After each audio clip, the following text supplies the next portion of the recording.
Unutmak istemiyorsam seni. Do you feel the same when I'm away from you? Do you know the line that I'd walk for you? We could turn around and we could give it up. Vallahi biliyordum ya. But we'll take what comes. Take what comes. Oh, the storm is raging against us now. If you're afraid of falling, then don't look down.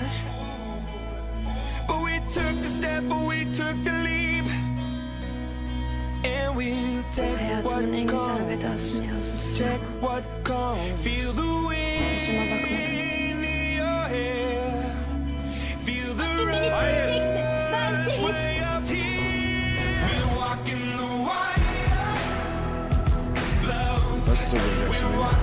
Gözlerimin içine bak Hakkı. Kalmam için bir sebebin olduğunu hatırla. Gitmek istemiyorum. Yeter 200 yıl çekilin. Sebebi benim. Gidemezsin. We had to just walk away. And there's tears we cry, but those tears will fade. It's a price to pay when it Gitmeni comes istemiyorum. down. Beni seviyorsan dön bana. What comes, take what comes. Feel the wind Sana in bir your şey diyeyim. hair.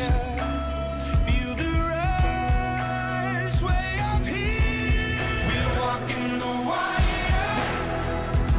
Love, we're walking the wire. Love, we gotta be higher. Oh, we're walking the wire, wire, wire. So look out down below. Look out down below. Look out down below. Serhat bir uyanır. Yaşamak istediğin şeyler varsa ve yaşamıyorsan, yaşamaktan korkuyorsan neden nefes alıp veriyorsun ki? Oh, I take your hand when thunder roars. Çok uzun bir süre kaldım ben çöplükte. Alışmışım çöplük kokusuna. Cennet kokusunu alınca başka bir hayat var olabileceğini düşünüyor insan. Bir mucize oldu. Her şey alt üst oldu.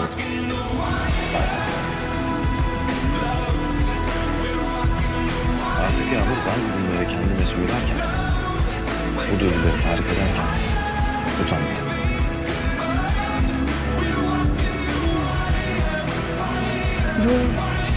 Bu mucize ben mi?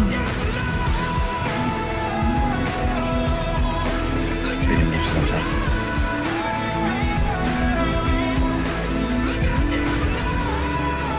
Aşkını bilmiyorum. Ama benim için senden öte bir anlam ifade etmiyor. Ben demiştim ya bana zamanı gelince anlayacaksın. Bak anladım. Ben sana aşık oldum.